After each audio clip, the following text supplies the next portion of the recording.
Sual belədir. Zəmzəm suyu çoxdan quruyub. Adi su borusunu qoşub Zəmzəm adı ilə zəvvarala verirlər. Deyənlərə yəni əksini necə sübut edə bilərik?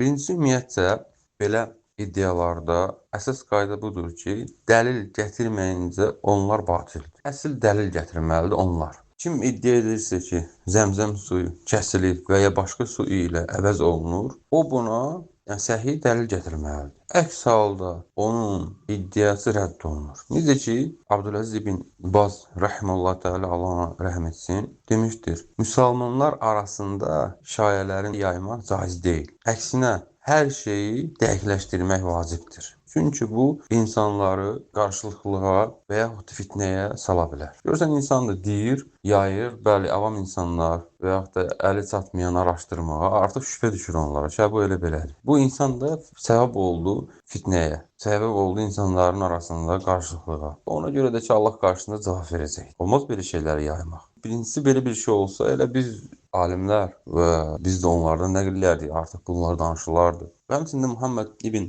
Salih Əl-Hüseymin rahimehullah təala, Allah subhanahu taala rəhm etsin, demişdir: hər hansı bir xəbər açıq-aşkar reallığa ziddirsə və ona dəlil yoxdursa, o qəbul olunmur. Qəbul olunmur o. Əksinə, onu deyənin üzərinə qaytarılır.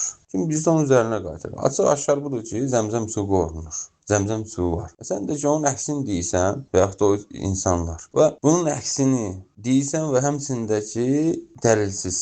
Deməli, o deyən insanlar elə özünə qaytarılır. Allah daha doğrusunu bilir.